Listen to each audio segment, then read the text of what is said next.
that is our EU and NATO, and particularly NATO accession process, because the best examples of Baltic cooperation, of course, are in the defense and military fields, as you know. All these BALT-BATS and BALT-TRON and BALT-NET and Baltic Defense College and all these Baltic institutions, which mostly all began with a lead partner from our Western allies. Well, for instance, the Baltic Defense College was in Tartu, my university town. It was set up, or the first commandant was a Dane. Then we had a Lithuanian.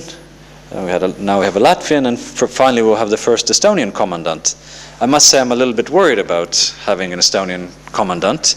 I think the man himself will be highly capable, but I'm worried that there might be a drop in interest in that the Baltic Defense College is in Tartu, so it might be seen from Vilnius and Riga as somehow leaning more of being an Estonian institution, everyone being in a financial crush, lack of funding, that there might be less enthusiasm from the southern two Baltic states to support the Baltic Defense College. And the Baltic Defense College, by the way, you've heard the term, Mindaugas, of course, undoubtedly knows this term, but around the time of our accession to EU and NATO, this funny term was invented, Baltification. I don't know how many of you know the term Baltification, which basically meant handing over responsibility to the natives, the Estonians, Latvians, Lithuanians, getting them to pay for and staff these same institutions, like the Baltic Defense College, and these projects which had been set up first by these lead Western partners. And there was certainly an expectation in the 90s that the Baltic states have to prove themselves that they are willing to cooperate amongst themselves before they would be ready to join the big league, so to speak. That if you want to join the EU, want to join NATO, then you have to prove that you are mature enough by cooperating amongst yourselves. And that was a pretty strong external incentive that I think worked very well in the late 90s. Though at the same time, we were torn by this question of Baltic identity. And here again, the Estonians are responsible for initiating this discussion. Our current president, at the time foreign minister, launched this idea, which I'm sure you've heard of, as Estonia as really a truly Nordic country, trying to disassociate ourselves from the term Baltic. He had all sorts of examples as to Estonians having, like the Scandinavians, highest usage of mobile telephones and internet, and of course there were negative statistics as well as divorce rate and birth rates and suicides as well, but that's not what he brought up as his examples. But there were plenty of intercultural connections.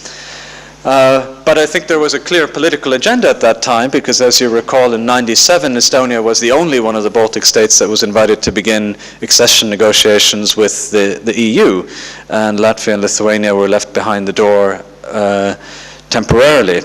And Estonian policy at that time was terribly worried that if we are lumped together with the other two who are performing economically slower than we are, then we will be left behind, that we have to differentiate. It wasn't so much about being Nordic, and of course Nordic was associated with everything soft and fuzzy and warm and nice and high living standards, and Baltic didn't really, in the 90s, what do you think? You got Balkans were mixed up, and particularly, and that's no joke. I mean, you've seen this on CNN or other programs, that the anchor person would say, in the Balkans or in the Baltics. I remember I had American students in Tartu in the late 90s who claimed that some of their friends or relatives from the States when the Kosovo campaign was going on, and asked if they could hear the gunfire from where they were in Tartu.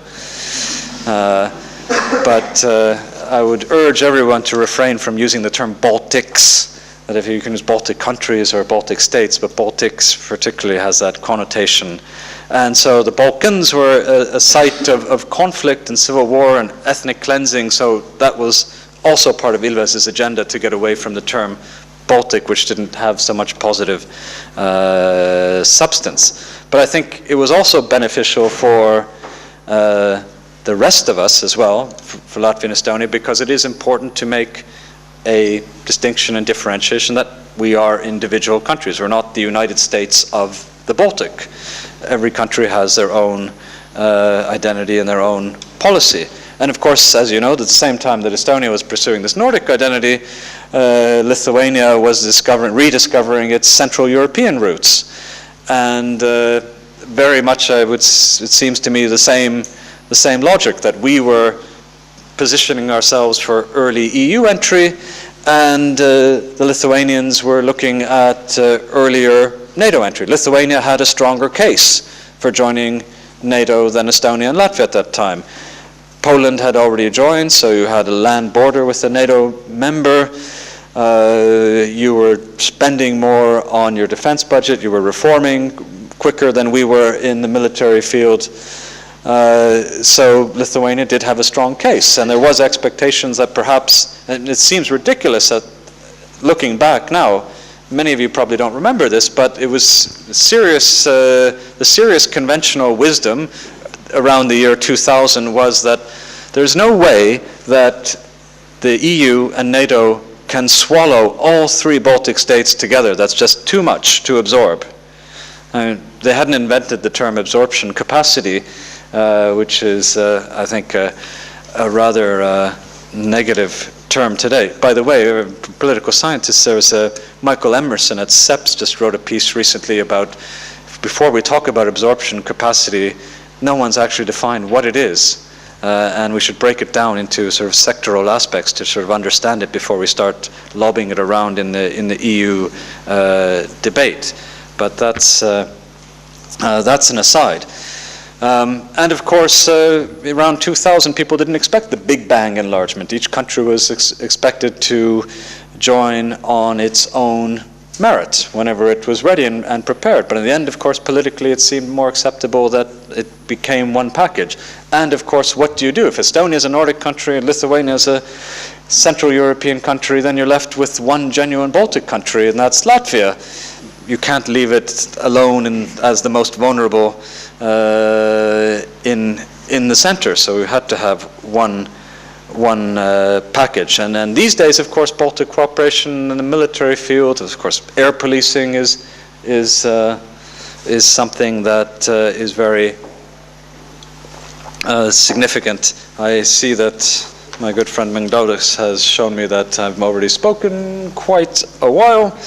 I'll come to two more points. Energy and economics before wrapping up, and then hopefully there's time for some questions as well. Baltic cooperation. I'm eager that the new joint Lithuanian, Estonian, Latvian, Polish nuclear power plant might come to fruition, but I'm unfortunately doubtful about that. That would be the biggest and most wonderful Baltic cooperation project ever. But it seems that since there's been confusion about the ground rules and the setup and the shares and who's involved in this, then the project has been delayed. And in the meantime, the Estonian government, for instance, has come up with an idea which would have seemed a few years ago completely absurd, that if the delay is any further in Lithuania, then we will build our own nuclear plant, which I think is a bit of a crazy idea, but it's become a serious idea. I think once it actually does, or the plans actually materialize, then it'll probably run into great local resistance. But the need for cooperation here is obvious. Another area in the energy sector, of course, is the fact that everyone wants to build their own liquefied natural gas terminal, their LNG, the Lithuanians, the Latvians. In Estonia, there's actually several projects which are competing to be the Estonian version. And it just doesn't make sense to have more. We need to agree on one in the Baltic Sea region. And when I talk to our Latvian, Estonian, Lithuanian colleagues, then everyone agrees that yes, we need one, but but in my country, naturally. Actually, I think the logical location for an LNG terminal is Latvia. I won't win any friends here by saying that, but at least I'll be objective. And finally, to the current economic crisis and situation, the way out of this crisis. Ramūnas and Vytautas have written an excellent paper, and where will that be published? I mean, you presented that in Stockholm. I hope it'll be published in a big influential journal, because it deserves to be read. It's the economic adjustment to the crisis in the Baltic States in comparative perspective, and thinking about the economic crisis, I've come to many of the same conclusions myself. Perhaps that's because I was one of the people that Vytautas interviewed, but it seems that the reasons why, according to Ramūnas and Vytautas, the reasons, and I hope that you can, I mean, the diplomatic corps is probably eager to read your paper as well, even if it's just a draft still. Yeah. But there's the issue of the stronger political consensus in Estonia, the fact that Estonia started cutting earlier. Estonia has had stronger tax receipts, and Latvia and Lithuania have been exiting from the crisis via a greater move into the shadow economy and emigration. And here Estonia has been lucky by our geography in that, being close to neighboring Finland, there's about 20 ferry connections a day between Tallinn and Helsinki. It's 80 kilometers. It means there's probably just as many Estonians working in Finland as there are percentually Latvians or Lithuanians leaving their homeland, but Estonians can come home for the weekend.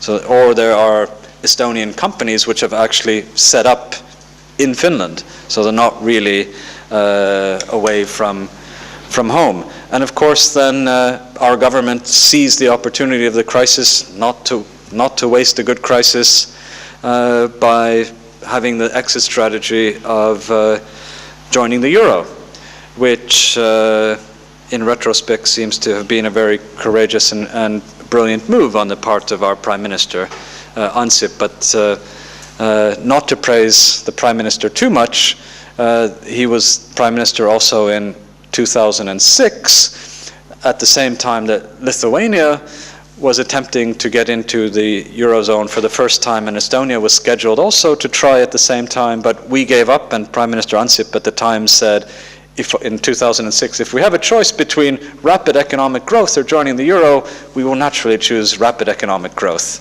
2006. But he's learned from his mistakes, and Estonia, and he's been forgiven for his mistakes, because the popularity of the Prime Minister and his governing party is extremely high at the moment, and they're very likely to be re-elected in March.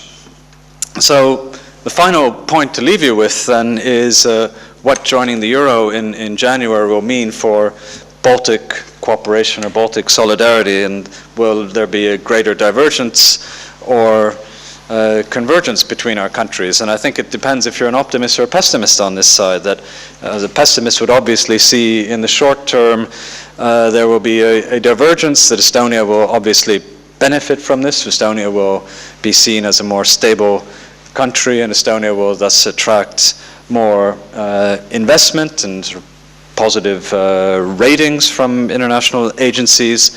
But if one wants to be an optimist, and I am in this case, that I think we can look to the 1997 precedent about Estonia being invited first to the EU accession negotiations, and when the other two weren't, that this provided a stimulus. This provided motivation for Latvia and Lithuania to try harder and catch up. And of course, Latvia and Lithuania are still on target for the euro. I know if it had happened the other way around, had the Latvians been invited to join the euro, this would have been intolerable for the Estonians, and it certainly would have made us redouble all of our efforts.